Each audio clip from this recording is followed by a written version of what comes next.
My pleasure to introduce Dr. Robert Blank, who is the Executive Director of the Lincy Institute and Director of Brookings Mountain West.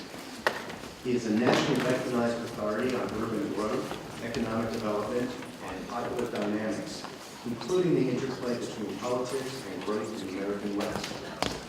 Please join me in welcoming Dr. Robert Blank, PhD.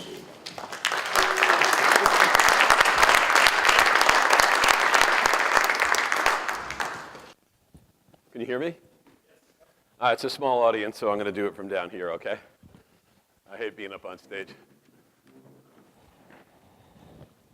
Okay, this disclaimer says, if I say something stupid, I'm not liable for it. There you go. And I'll say plenty. Or wrong. So, a little bit of background. I'm, as noted, director of Lincy and Brookings Mountain West. I'm a senior fellow at the Brookings Institution back in Washington, D.C. And I'm a professor of urban affairs at UNLV, Greenspun College. And oops, this thing's, there we go. I have a PhD from Rutgers. It's in sociology and planning. I was the senior director for urban and metropolitan research at Fannie Mae, which sounds like, Enron now. But I assure you, it was good Fannie back then. We called it Aunt Fannie. So it was so giving, And I was at Virginia Tech before I was here, and it was a large college of architecture and urban affairs. And often I run into graduates of that architecture program around the country.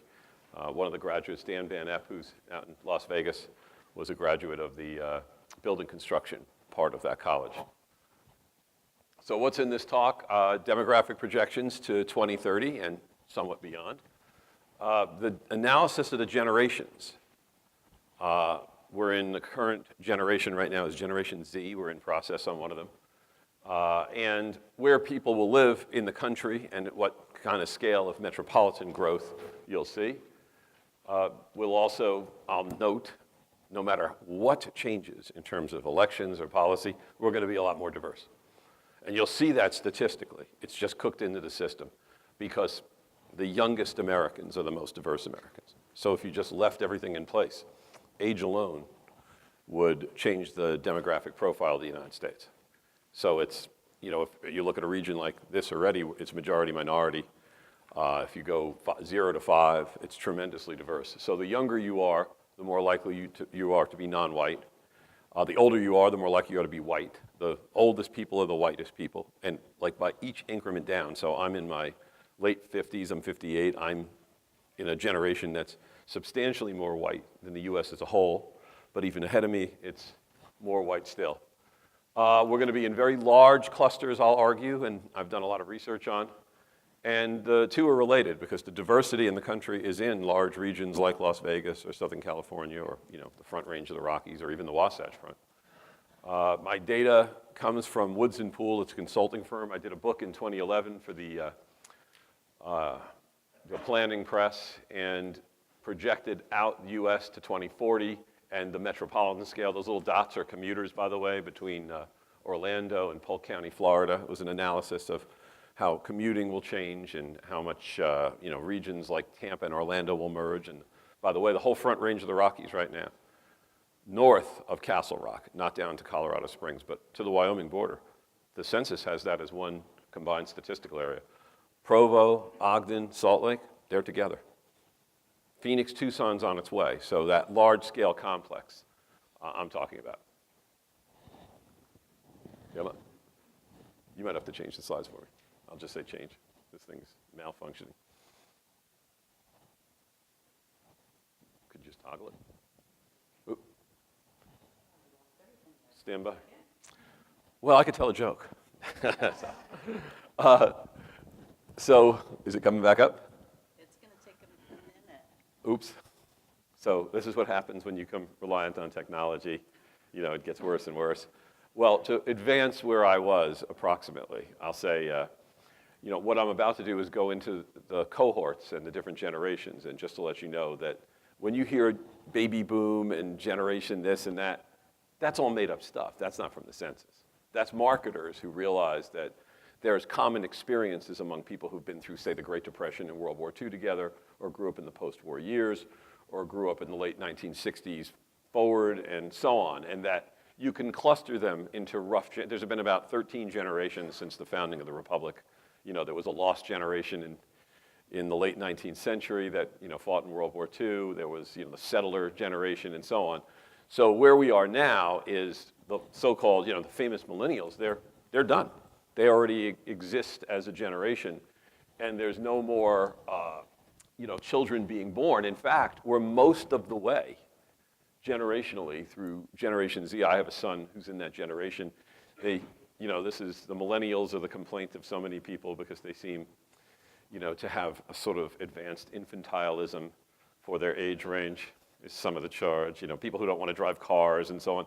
But marketers don't look at it that way. They don't judge it that way. If you don't want a car, well, think of something else to sell you. If you want to be on your phone all the time and use Lyft or Uber and you feel like that's where you want to go with your life, well, then we're happy to accommodate that.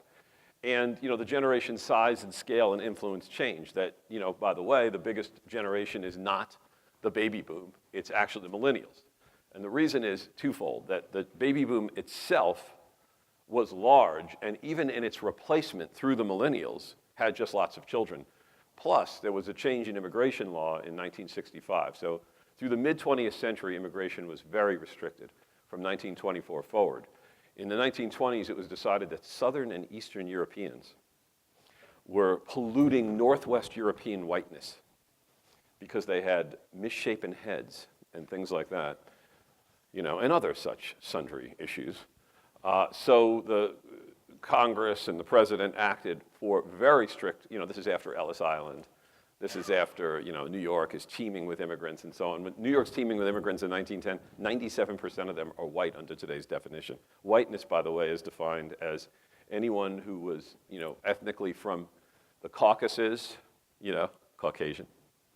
So, you know, Ahmadinejad from Iran to Iceland. So Iran to Iceland is whiteness. So all of the idea, and by the way, the U.S. composition of whites is different than the European because, you know, if anyone recalls the issue with Brexit in England when they decided to exit the European Union, the biggest issue was Polish plumbers. That was the boogeyman. That, if you go type in Brexit, Polish plumbers.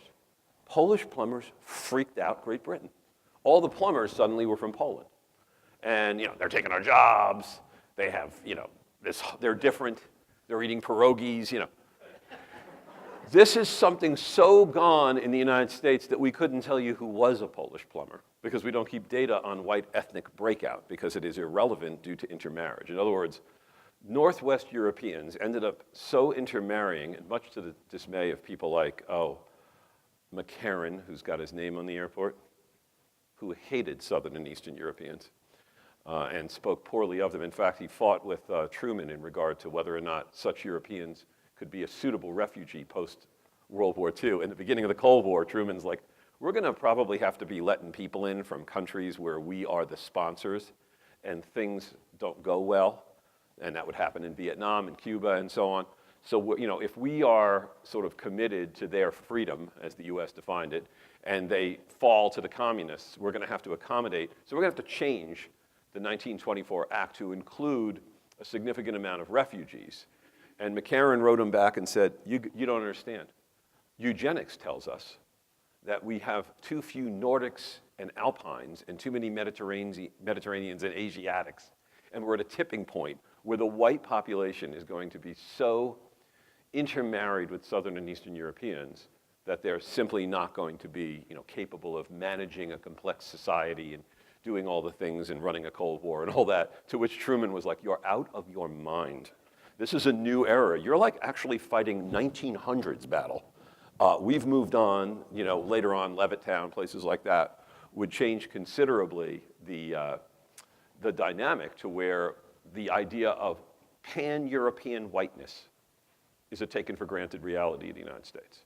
And there appears so little barriers to intermarriages that go from Greece to Ireland or, you know, Germany to Poland or to the Czech Republic or to Russia that there's no notice taken of them. And as a result of that, the European population in the United States is quite dissimilar to Europe in that those divisions within Europe are where, battle lines were drawn for centuries, and where differences exist still so much so that the Brits were upset with Poland. So it wasn't, because the US issue is now larger scale diversification of non-whites. And, my slides would be telling you this now, but I would be showing the fact that, interestingly enough, the surprising category, the one I really don't believe the census has a handle on, is the amount of people who are from multiple races. And the younger you are, the more likely you would be in that category. And again, the races defined, so incidentally, Hispanics, as they are referred to within the census, is an ethnic category. So you can be Hispanic and Asian, you could be Hispanic and Pacific Islander, you could be Hispanic, and most Hispanics are white, in that they report coming from European origin through Cuba, through whatever country they come from. And the interesting thing there is about a third don't report, of which about 2/3 are thought to be white. So the categories themselves are sort of sloppy. Incidentally, 2 seconds on background on that. The reason we have to have racial categories was to remedy a problem with the failure to set aside sufficient amount of minority contracts on projects like the Dan Ryan Expressway through the south side of Chicago. The government was sued, and at the time, when Nixon took office, Caspar Weinberger was the labor secretary. And Weinberger, who was, by the way, an Ashkenazi Jew, although turned Episcopalian, decided that Sephardic Jews were Hispanic as a delineation, and made other such arbitrary, and you had to make big categories. You couldn't make fine point categories because you had to go to legal remedy and set-asides. And the more categories you had, the more cumbersome it was.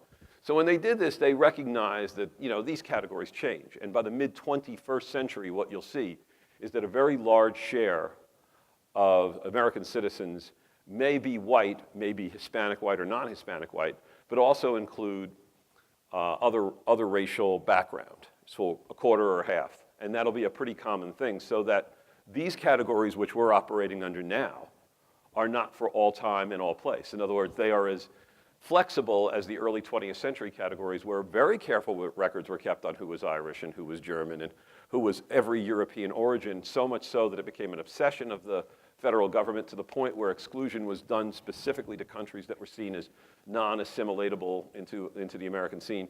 So by the mid-21st century, some of the dynamic of the idea of, that we'll be a majority-minority country, I would argue that you would just be a new majority country, and that the white population already includes so much non-Northwest Europeans that you use the old definition, whites would be the minority now. So whites who came from Germany, the Netherlands, whites who came from places like Ireland and so on, would be the minority because of how much European population has changed in its composition. And the other thing, again, is the places and the ages. So the center of the country is the most white. The upper Midwest, the Great Plains. The coasts are obviously substantially more diverse. The most diverse state is Hawaii, because it's an island that was of a separate origin altogether and had an indigenous population, and then there was a lot of Japanese and Asian migration to Hawaii and intermarriage, and it has very high rates of intermarriage. California does too. By the way, New Mexico has long been majority-minority because it had a large Hispanic and Indian population, and there's really 3 cultures, white, Indian, and Hispanic in New Mexico, and plenty of intermarriage. And so you see very high rates there. Nevada's interesting. Now, I'm in the most diverse university in the United States. And this county that we're in right here, so we're talking about Rutgers, Newark, for the most diverse university, UNLV. The county we're in, Clark County, the census tells us, just recently, that the county we're in looks like America of 2060 in terms of projecting ahead racial composition of Clark County. In other words, Clark at this moment appears as America would by racial category. And it means that it's not just white and black or white and Hispanic. It's that it has so many folks who are multiple origin that we have about the approximate share of African Americans, Hispanics, and so on for the country to match us. So you're seeing Clark County is essentially mid-21st century America. And I'll tell you what, from the campus, from where I sit, I could see so much tremendous, what looked to be coupling across races. I don't know if this will result in marriage and children, but it appears that there is not a lot of actual barriers between people who come from multiple racial backgrounds on my campus. You know, it's not utopia. There's people who don't like one another. You know, there's other colleges I will not mention where certain students go to it that hold views that wind up in Charlottesville, Virginia, and are ranting and raving and screaming. So it's not, you know, the country hasn't fully resolved these issues. I recognize that. But no amount of restriction on immigration, no amount of restriction on borders. You know, again, right now, the interesting thing is if you built a border wall, what would that represent? Most immigrants, first off, immigration in the U.S. is down. It's at a 20-year low. Part of that is just the nature of the job market and the, you know, contraction from the recession, which especially affected building trades. The most typical person immigrating to the U.S. now is Asian and holds a bachelor's degree. So, and at this point, the interesting thing is they come in an age range that's especially favorable to the U.S. So my slides would show you this. The numbers of people who are between 25 and 65, or sometimes they use 25 and 54. They call that prime adulthood, by the way, which sucks because I'm past my prime. And that number, because of the baby boom aging out of it and a smaller cohort coming in, and the millennials peaked in the early 90s and aren't quite there yet, that number has been steady for 10 years. In other words, the country's grown. The country's added substantial population. The country's now, you know, at over about 330. We have data till 2016 that say 325. But that prime age is not moving. It'll move again when the millennials start to hit prime age. But it hasn't been moving. And the key thing here is that, you know, when I was a kid, they were saying, when you're a baby boomer. When you're 65, look out, because there's going to be nobody behind you. The pill and the sexual revolution in the late 60s and the change in family attitude, family structure has so significantly reduced the number of children that you're going to retire in a way where you're going to have very few people taking care of you. That there's going to be a high dependency ratio, it's called. And then it turns out there was so much immigration and so much birth from immigrants that the demographic pyramid smoothed out significantly. So I would show a slide that indicated an enormous distortion, like a pig going through a python in 1980, that by the time I'm retired, I'm retiring with dignity because there's so many immigrants in the country. So immigrants have actually filled in a lot of that sort of demographic wobbliness through the years. By contrast, Europe didn't have immigration of that type. And Europe's going to look like basically an assisted living facility with an angry and unassimilated population of non-citizens as caregivers. The other thing is in the US, because of birthright citizenship, and because the US is an assimilation machine that works on people's assimilation while they're in foreign lands through our extensive popular culture, which is broadcast around the globe. So people come partially pre-assimilated. And we have one of the fastest language acquisitions of any country in the United States. In other words, if English is the dominant language, it's not the official language, but it's the language in which all business is conducted. People's acquisition of English, which is not a fragile language around the globe, by the way, that's all air traffic controls in English, that the acquisition of the dominant language in the United States proceeds apace faster than it does in most other countries with immigration. A lot of that is because we don't allow non-participation. We don't do what they do I was in Quebec this summer. And they had this, I was in Quebec City, which is lovely and very French. It almost seems like Europe, and they have this high redoubt, where they were getting shelled by the Americans in the War of 1812. And they're like, imagine if America ran Quebec. I can. It's called Louisiana. And it's a French quarter. And that's what it's down to. We had a French quarter in St. Louis. That's where the arch is.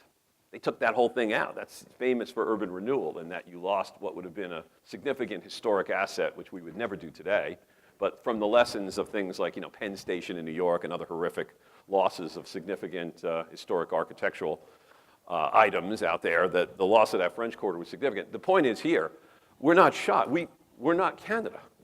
We don't have a French bilingual, all business. I went to the parliament there, and they had to do everything in French and English. You had to listen in English, and then they sounded great. I don't know what the hell they were saying in French. I guess they were saying the same thing. They might have been saying, ha, these English-speaking people don't know what we're saying, for all I know.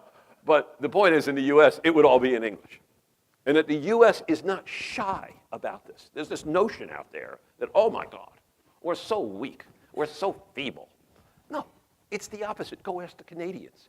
Does anyone seriously think that if the US had acquired Quebec, that it would be in its current form?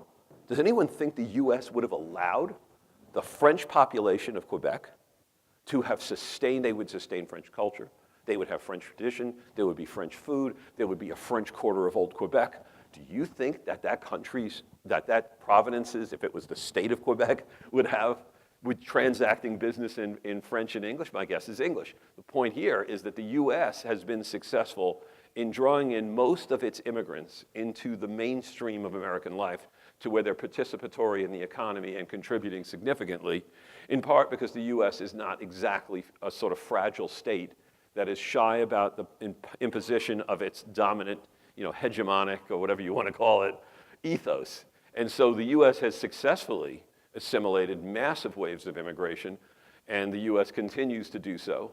And regardless of any change in policy, as I would indicate, you're looking at majority-minority status, if there is such a thing, and as I said previously, I don't believe there is, by the mid-21st century.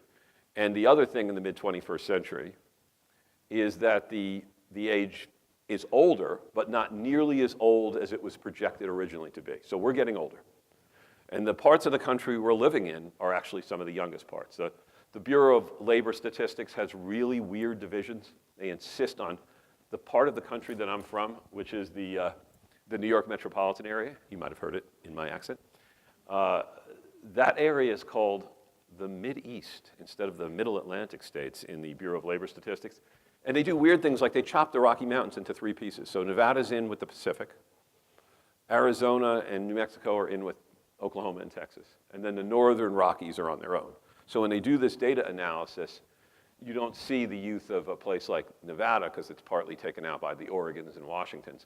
But what you see is the Southwest, those states that include Texas, all the way in a big L up to the Colorados and Utah, is the youngest, fastest growing part.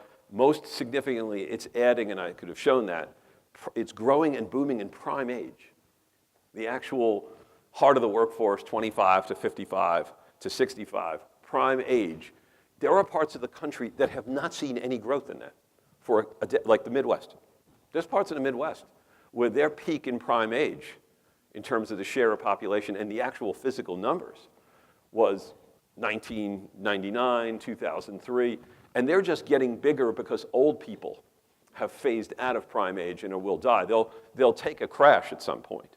Whereas in the West and the Southwest, you see, let me advance to where, if I can go to it.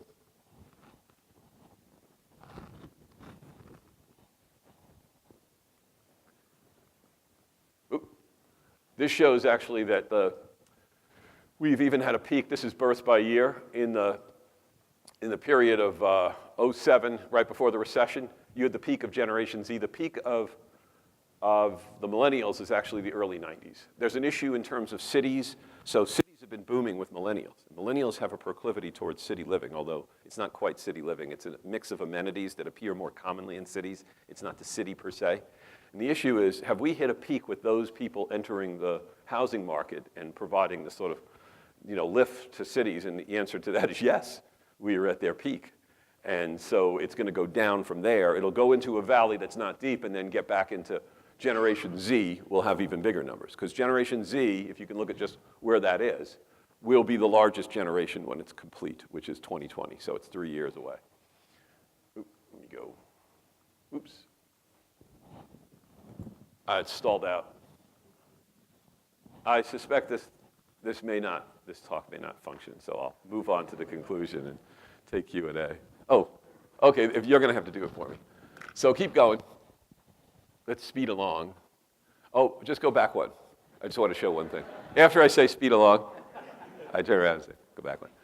In 2000, the census decided to develop a series that looked at could America be at 1 billion by the end of the century? And what would it take to get there? And it doesn't look like it'll get to 1 billion. But the interesting thing is the population is between the mid and the high series. So we're on target for 2030 to be about, 358, something like that, 364, depending on the projection. So we're slightly ahead of the mid-series and on track to be at probably 400 plus. So we went from 200 million in 67 to 300 million by 2007. And by the way, almost all of that growth was in greenfield. All that growth was at the edge of larger metropolitan areas of Dallas and Atlanta and places like that. That was a significant growth. The growth when we go from 300 to 400 million, the next 100 million, some very large share of that has to be infill and redevelopment because you're out of space in Miami and Southern California and some other parts. The west side of Denver is out of room. You have to go build out to the airport and to the Kansas border. There's places like Dallas and Atlanta go in all directions. But even in Las Vegas right here, we're constrained by federal land holdings, mountain surroundings, aridity, the lake, things like that. And there's just a fact that you can't drop a well out in an exurb and develop a kind of colony of exurbanites and then build out to that. You build by relatively high density. And so a lot of pressures exist in this valley even for remaking some of the urban space. We're one of the few places at our scale that doesn't have light rail. I'm sure we'll get that in the next few years. You'll see that transformation. Next slide, please. So these are the areas I was referring to. Those are the economic divisions. Keep going. And these are the populations by the region and the growth. You can see, the Southwest and the Rockies are in the lead in that growth. The far west, because Southern California has really slowed down. It's as big as it's just about can get, and it's out of room. We've used up the entire Southern California coastal shelves and have punched into the interior desert valleys. So, Southern California is undergoing a redevelopment. And as you do that, you mature in a way and begin to reflect a growth pattern that's more indicative of the Northeast, Midwest than the Sun Belt of which it's origin. So Florida, Texas, and California were the original Sun Belt states that boomed. And then the Carolinas and the Nevadas and Arizonas filled in behind. The Carolinas, Nevadas, and Arizonas are still on track for significant growth. Some of the slowdown you'll see. South Florida, Southern California, two of the original anchors of the Sun Belt. Next slide. Median age goes up, but it's not terrifically old. The non-metros are already a lot older. The more remote you are, the older you are, and the whiter you are. Next slide. And those are median ages. You still see the Southwest is relatively young. So we're at a point where, as I was saying, we catch the prime age. Skip past the next slide because I covered that. And you see the graying population as composition, so 65 plus increases as your share. You have some stability that there's always about 75% of the population in an age range that reflects prime age and below. Next slide. You don't see that in Europe, incidentally. You go past that. So 370, maybe 368 by 2030, lots of people, not evenly distributed. We're not old in 2030 by any means, and we're in the youngest region of the country, essentially, as an extension of the Rockies. Next slide. And this is diversity, and I was mentioning earlier, 2 or more races. I don't believe that statistic at all. In fact, the group marrying into 2 races the most are whites. So let's say you froze all immigration. White people would marry minorities, and then their children would be recategorized as minority because they would not be non-Hispanic white. So let's shut the borders, shut immigration, shut everything. You can't stop the heart from wanting what it wants. There are lots of people walking around my campus where somebody appears, and I don't know, this isn't, this is voluntary, by the way. Some of the data on this, so President Obama was half white and half African American. He checked black in the census box. He could have picked multiple racial origin. He didn't. Lots of people don't. They just go with the race. It's easier than having this sort of complex status. So you see so much more of that race if you dig into the actual probable. So there's ways of imputing this because you can look at intermarriages and then project off of that. When you do that, there's an explosion of people of multiple race. And I bet in lots of your families, you have relatives that have married outside your race. And the most common thing is that whites marry outside their race. So the children of a white marrying outside their race is no longer white. So at some point, even if all the metrics stalled out, the white intermarriage outside of white would change the profile, which is why the profile's stupid. Because if it doesn't have any meaning by the mid-21st century.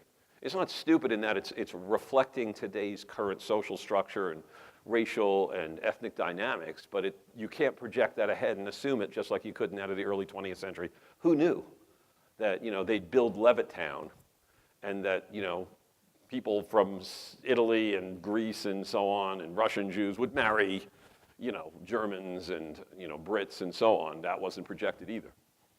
And you see each year, no matter what, the numbers, especially of Latinos, grow significantly. Most of that Latino growth is Hispanic white. The fastest growing population in the United States is white Hispanics, who then also marry out. Next slide. So this is the median age. You see whites are already past it, and two races, the median age is less than 20. So if you just keep living and everybody else dies before you do in time, that changes the dynamic. Next slide. And this is from the bottom up. So right now, those are the percentages in 80 of each group and their degree of racial status. So 0 to 17, you see right at that cross point, is almost majority minority right now.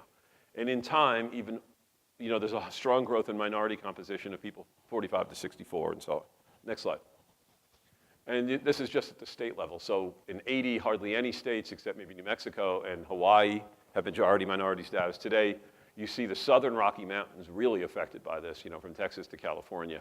And then by 2060, really New England is left as mostly white. Even the Great Plains, the western parts of Kansas, because of meatpacking and so on, have drawn in a lot of Hispanics. Next slide. So cooked into the system, there's so much diversity in the younger cohorts. Their aging just adds to diversity. Nothing's going to change it. And it starts at the coasts and then works into the interior, especially the southern part of the United States and the Sun Belt. The Sun Belt's actually the most diverse. That's what's interesting, the Southeast and the Southwest. Next slide.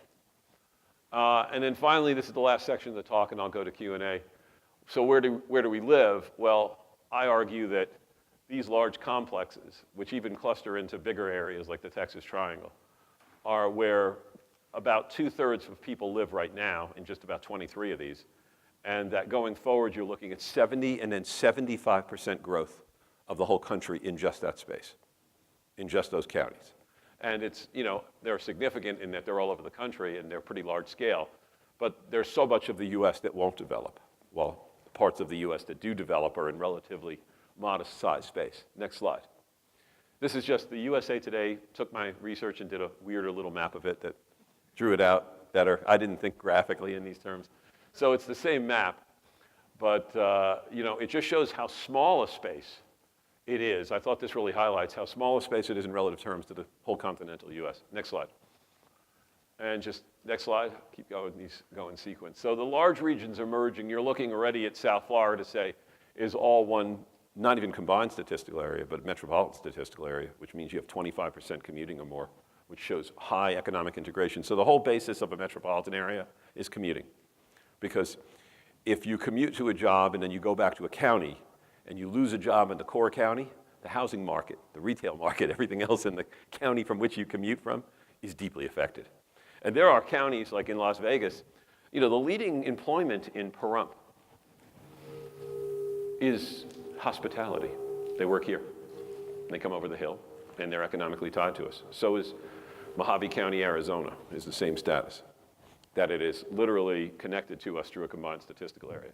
Soon, St. George, that part of southwest Utah, by the mid-21st century would join. And what you see is, so Polk County's in between, Orlando's in the upper right, and Tampa Bay is in the southwest corner of that. And what you had in the past was most of that commuting went west, but Orlando boomed with resorts and with Universal and Disney. People are commuting from Polk into that. At some point, Polk is so linked. It's the way Howard County in Maryland is linked to Baltimore and Washington, and that created Baltimore and Washington are in a combined statistical area. Providence and Boston are in a combined statistical area. Akron and Cleveland and so on. So there's enough there to get that going. In time, even the bigger distance of the Sun Corridor between Tucson and Phoenix, because Pinal County has a lot of commuters that are starting to commute south into Tucson from southern Pinal. Next slide. And there's just a model that I did in a journal article in 2009 that showed all of its dynamic. Next slide. And there's the map that I mentioned earlier. That's the commuting map. Each dot represents somebody who came out of Polk County. And most of it's in Polk, and then most of it's west to Hillsborough County. But what you end up seeing is a big dot by southwest Orange County, that's Disney. So what's happened, and there was going to be high-speed rail here. The governor rejected it, but there was going to be a train between the two because they wanted to demo it for people who came to Disneyland. They thought it would be a good space for it. Next slide, please. And on the largest scale, we're in the southwest region. So when Las Vegas looks to employers, and we say, let me just say practically how this applies. We've used it. So, and GoEd uses it. Here's what we say. We may not have your workforce right now, but we can show that we can induce labor migration from Phoenix and especially Southern California, and that those workforces in those major metropolitan areas are our reserve workforce, and that we can get them. If you put an asset in our region, and that asset is an attractive asset because it requires high skills and it pays high, then the first migratory folks you'll get, and we have a proven record of doing this. It's not like nothing in Las Vegas that's ever gone to scale has been failed to be built. We completed the largest resort projects in America. So we've had, and we've gone to the Philippines for nursing. I mean, we've traveled the world for a labor pool because we don't produce that much skill within the valley. And we need to draw in skill from outside the valley. And the first places you go to are those other large regions. It's true, too, in the energy sector. You can trace that through all of Texas, that depending on which firm is hiring and where the location of an asset is, they'll exchange people in the Texas Triangle. So these are the sort of largest labor sheds in the U.S. And the Northeast has the same effect. The Great Lakes has one of these. The Carolina Piedmont between places like Charlotte and Atlanta exchange workforce. So we're developing a model more explicitly. We're going to work with Morrison Institute and Arizona State and USC to show this on a much larger scale, because this is helping us. Because we're saying, don't count our current labor market, count the labor market in Southern California. We bet they'll move here, and they do. And you can see that the largest share, so we grew, just as a note on this, 46,000 people last year. About 25,000 of it was mostly domestic migration. It was US migration and bachelor degree holding and prime age to Las Vegas. We grew some natural increase, and we had very few foreign-born growth because of immigration, and true of Maricopa County as well. But we are growing mostly with immigrants, and the immigrants are mostly coming in adulthood, younger adulthood, and they hold credentials more commonly than the people that live in the valley. This is a very virtuous growth. This is something you'd want to have. Oh, keep going. We're done. Postpone. No, do it. Go for it. I want to see if it changes my talk. All right, we're done anyway. Go next slide. So most people live in these 23 regions, 70% of growth to 2030. Thereafter, it's more growth. And they make up very little land area, but they're nearly every major airport's in that space I showed, every major research center, every port, every global connection. It's 95% of all US patents come out of that space. The numbers are astounding. They overperform even over the population. Final slide. So we're growing ever more diverse, and we're living in large urban complexes. And then final slide says thank you. All right, thank you.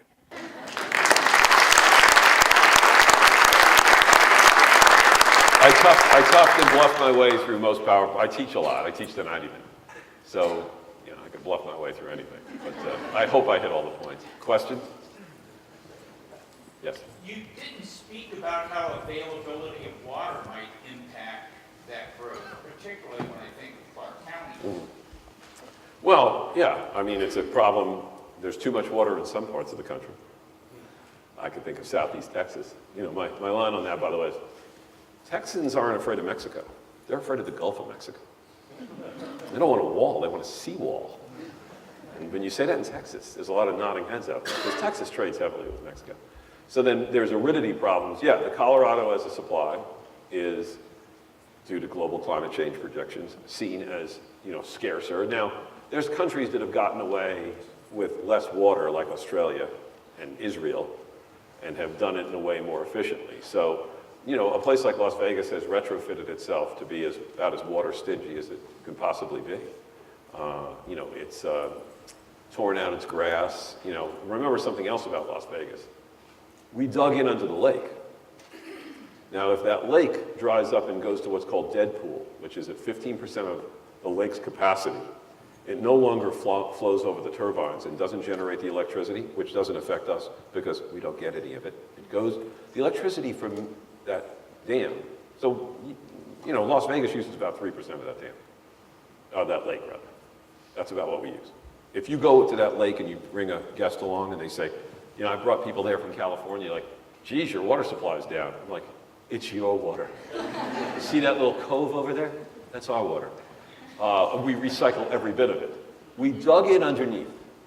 If that thing goes to 15%, the water stops flowing into Lake Mojave and Lake Havasu, which are the intake points for Southern California Water District, Central Arizona District.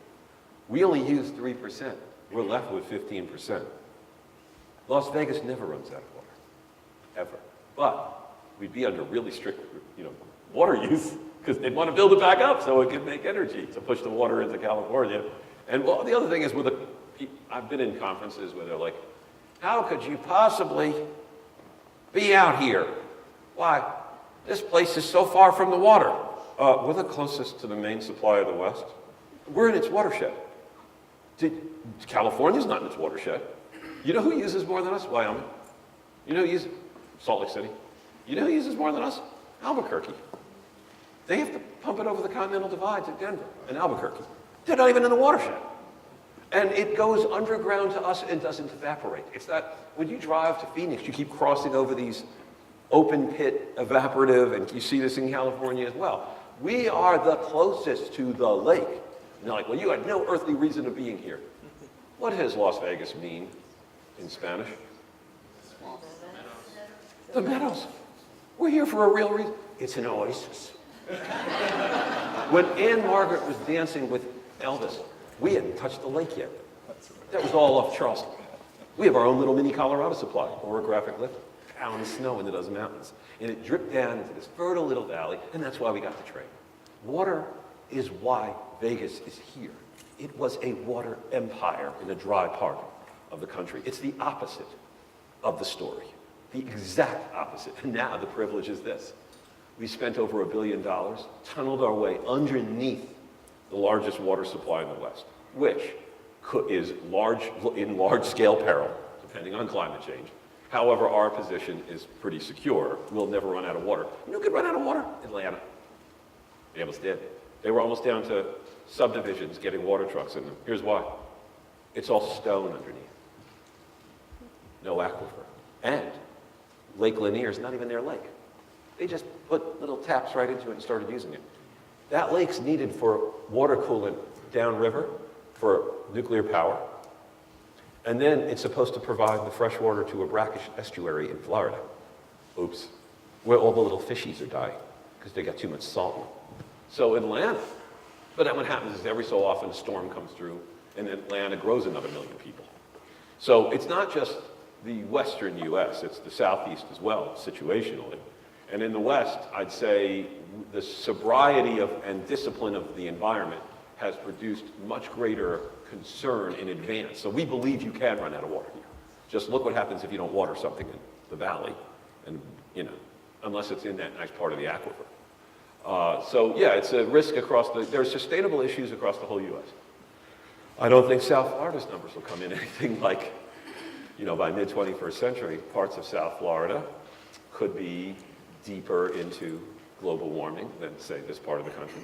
Although this part of the country could be affected because of the loss of the snowpack. If you have warmer winters in the Rockies and the snowpack is the sort of reserve resource for the supply of water in the West, and that is cut down, then the way we even collect water, the percolating system and all that, is imperiled. So every part of the country is impacted by these shifts. Now, what you'd have to do is get out in front of it. Is there enough? The census can't predict calamity. It can't predict war. It can't predict, the long-term existential threat of desiccation of the Southwest.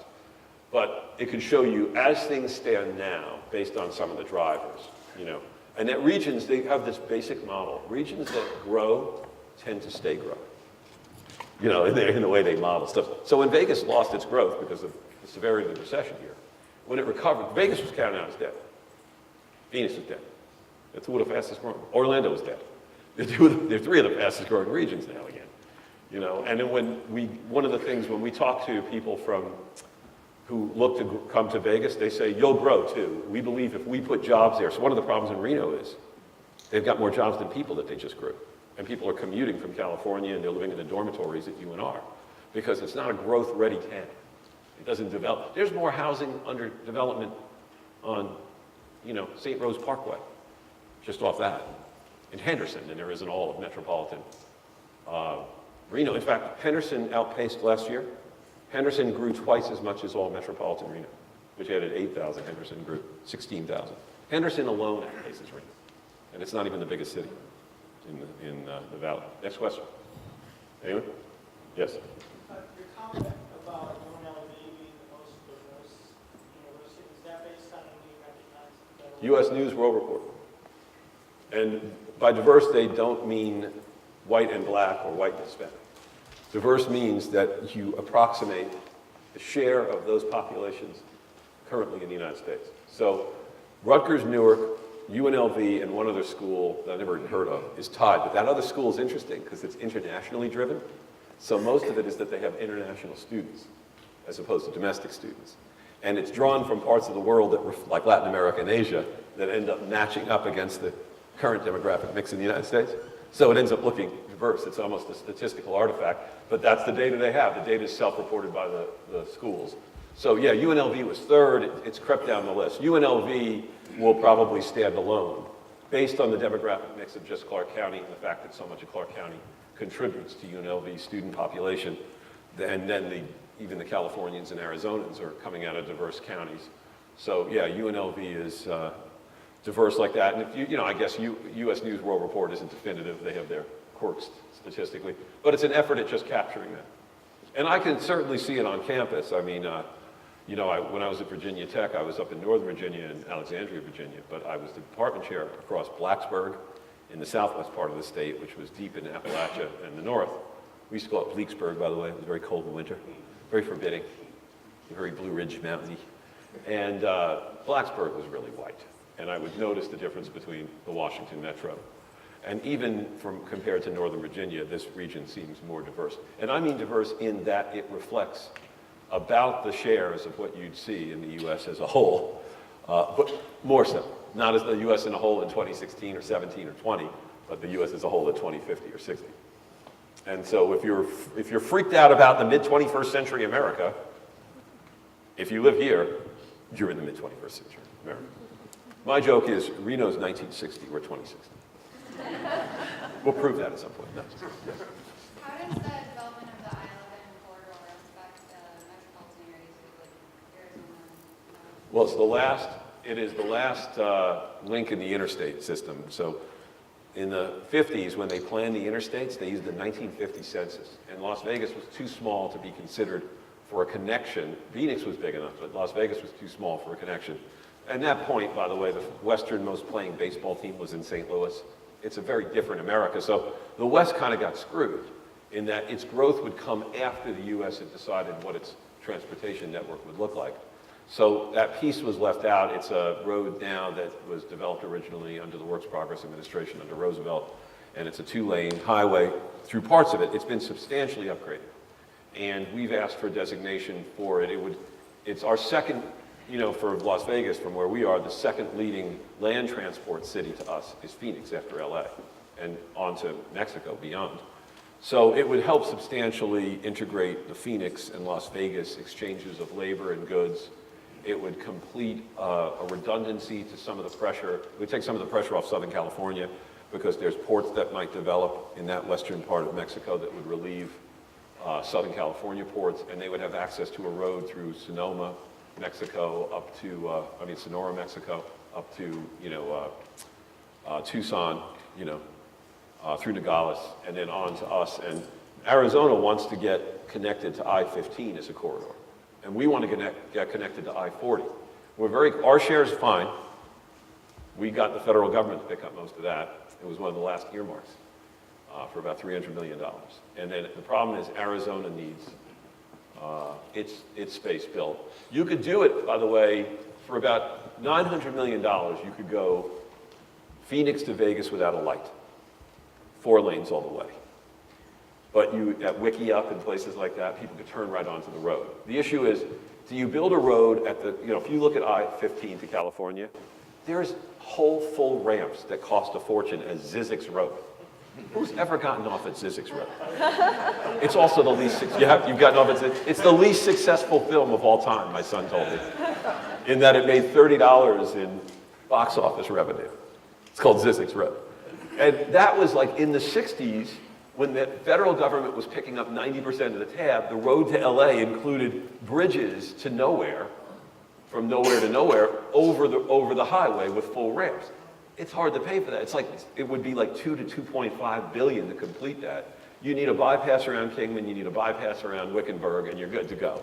And you're in the Phoenix metro. My point is, we should just take it 4 lanes without a light and just call it an interstate. And Alligator Alley was called an interstate. There's a road in Vermont, 93 I think it is kind of not fully an interstate, and yet it's called an interstate. Final questions? We got one more? One more question? Yes. So would it be right to conclude that the evolution of the megapolis, that's sort of creating this density, it's a good thing, it's connecting, instead of being so...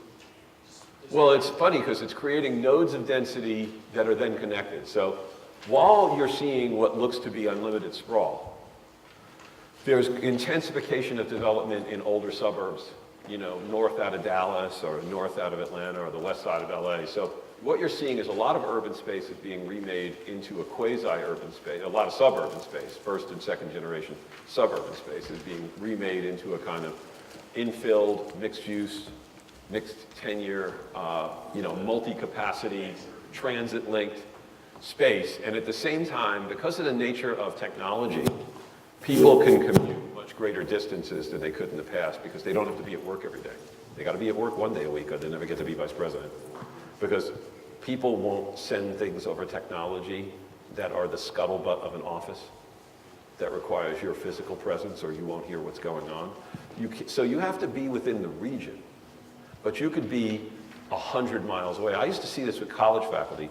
So I went to school in New Brunswick, New Jersey, and there was a train that was next to the school. And Philly was south and New York was north.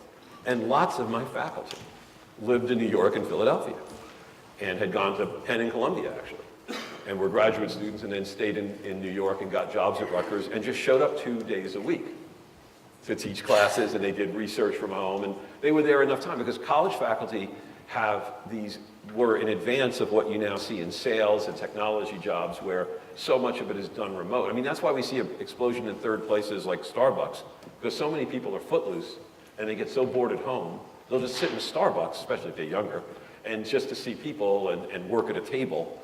So what you see is that allows you to be footloose, but then you tend to go now into these more denser, more sort of mixed urban amenity spaces, especially the millennials prefer that. So my guess is mid-21st century would see on the neighborhood level density, on the regional scale, a dispersion because no density is favored over another density. It's just for the mix of amenities that people think are walkable, like restaurants or shopping. They get the density out of that, but they don't live and work next to each other. In fact, that distance is getting wider because the technology allows us to do that. You will drive anywhere for higher pay, but you will not go anywhere for milk. You'd like that nearby. You don't want a trip chain on the way home.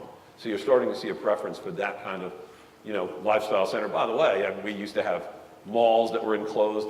Nobody's building those anymore. They're all lifestyle centers because there's a demand for the urban space itself, even if it's in a kind of faux structure like Town Square in Las Vegas. And you see town squares as the dominant form of upmarket, large scale, power and above retail because people want little downtowns. They want to feel like they're in walkable space, even if they drove to walk. People in town center all drove there. Now they're walking. But that's what you'll see. You'll see people driving and telecommuting and going across space. and then living in denser and accepting denser nodes in their neighborhood. And there'll still be plenty of single family detached houses and things like that. All right? Thanks very much.